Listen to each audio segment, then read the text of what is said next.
Your next storyteller, I don't know where he went. Oh, he's hiding back here. Okay. He's done the show once before, way, way back when we were at Paris on the Platte, the now defunct Paris on the Platte. He did it, and he did great. And I've been twisting his arm to come back and do it ever since. And now, like 3 years later, he's come back. He's the founder of the Open Media Foundation, which also runs Denver Open Media, as you might know, at Public Access. But he founded the nonprofit, the Open Media Foundation. Please welcome Tony Shawcross.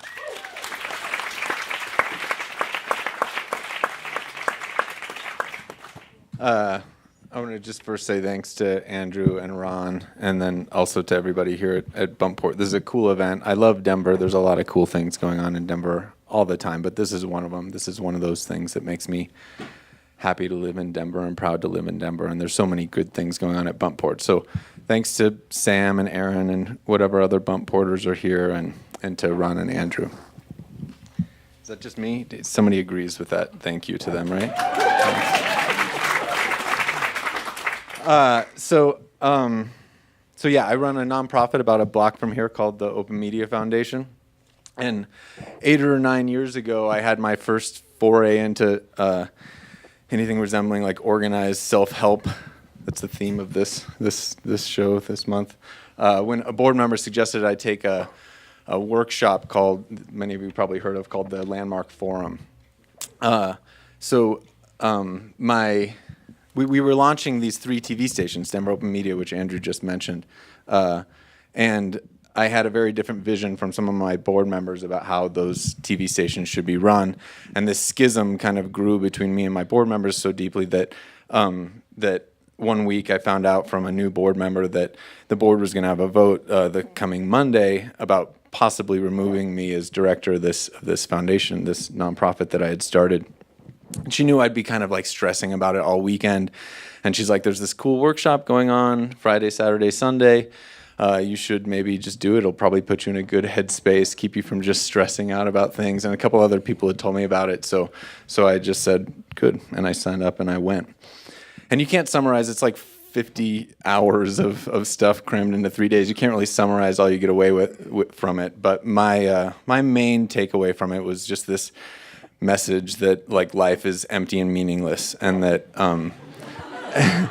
and that only when you get to this like realization of life being empty and meaningless can you kind of cast aside the meaning and stuff that we're all just born into, and this meaning that we inherit in life, and really create and generate our own meaning of life and create our own lives.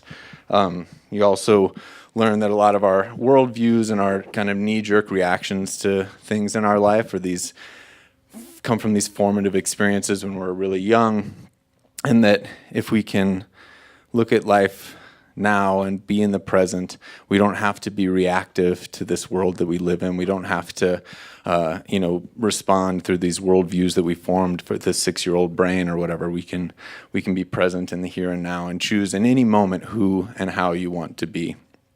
And another lesson, which I'm going to share with you in more detail, that one of the keys to happiness and to peace in life is to relate to the cards you're dealt with in life as if you chose them, to choose your lot in life. You know, at any point we have this choice to exist or not to exist, and we can't really say, I choose life, I like this universe, I like that the universe exists, I'm glad I'm a part of it, but I don't like this piece or that piece, because to choose your life, to choose life and existence and not face the realities that are part of that life is crazy making. It's neurotic.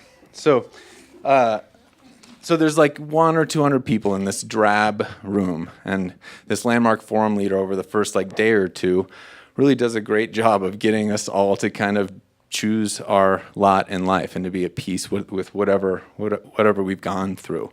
I won't get any of his words or concepts right, but generally he just like puts it in perspective. He talks about, this stardust that's floating through the universe that coalesces into these stars and planets, and, later, plant life and bugs and dinosaurs and humans, and these molecules mixing and remixing until one day they, comprise you and these experiences that you're going through for this flash of time. You're part of this existence of the universe, and you get to be aware of your part in this existence of the universe.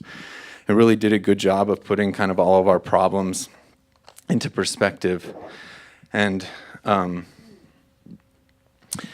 we're all kind of like at peace. I'm at peace with my dog having died. I'm at peace with these moron board members that want to fire me from my job. And the whole group's kind of come to peace and at a place where they're kind of choosing their life, except this one old dude who just keeps like standing up, and he's angry and he's shaking his head. And I've always had disdain for old people because they remind me of my own death. And I was just like, come on, that's supposed to be a joke, but it's a little bit true too.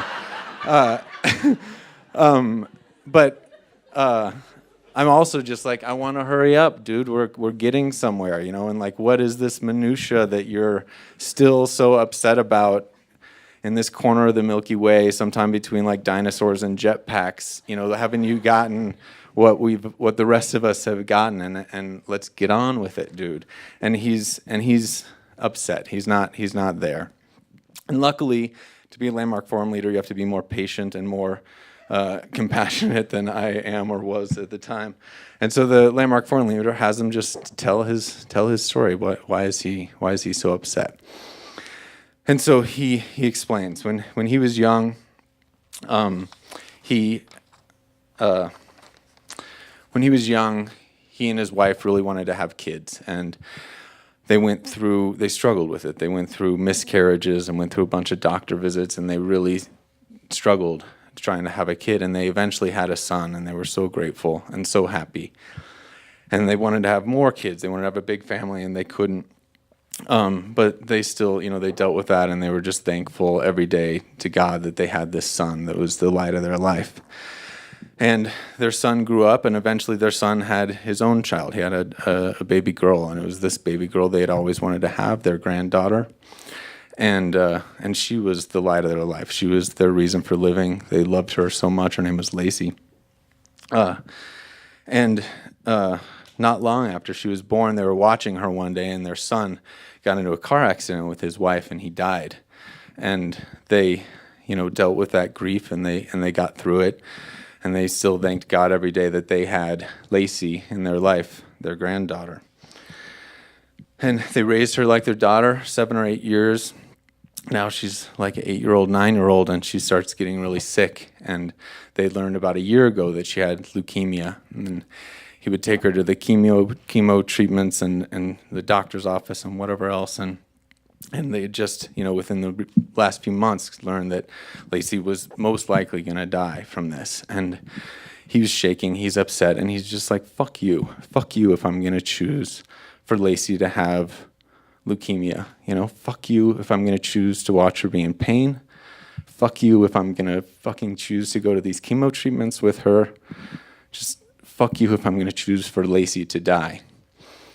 And Landmark Forum leader went down to him, and he just started asking him questions. He's like, what's that experience like for you when you go to these chemo treatments with Lacey?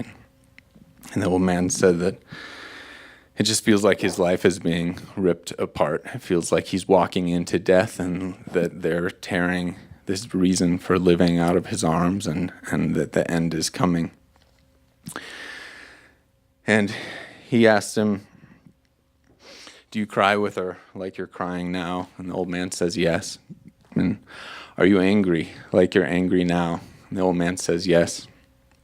Lacey knows that she's your reason for living, and he says yes. She knows she means the world to you. Yes. And he said, think about Lacey. She knows she's dying. She's living through pain, and as much as she is your world, you don't even know what it's like for someone to be your world than someone like her who's this grandpa is all she really has. And for her to see you so defeated and so upset and so angry, just raging against the universe and these cards you were dealt, think about that, what that creates to her and what that adds to her experience.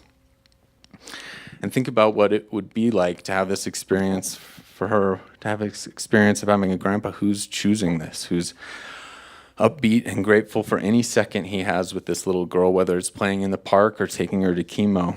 A grandpa who tackles it head on who accepts this lot in life and faced with the choice of existing or not existing, chooses existence and chooses all that comes with it. And chooses not just to accept it, but to be thankful for this existence.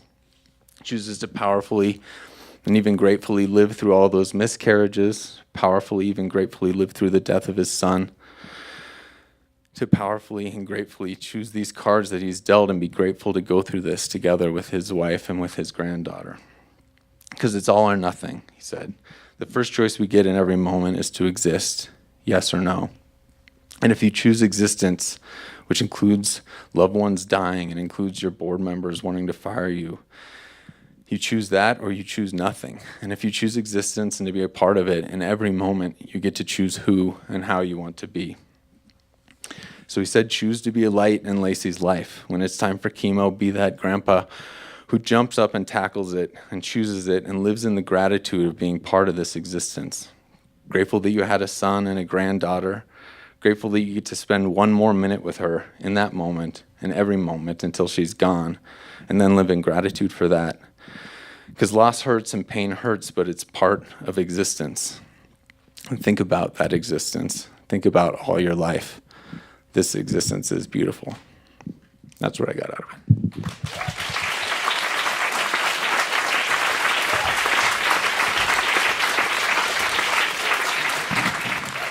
Tony Shawcross.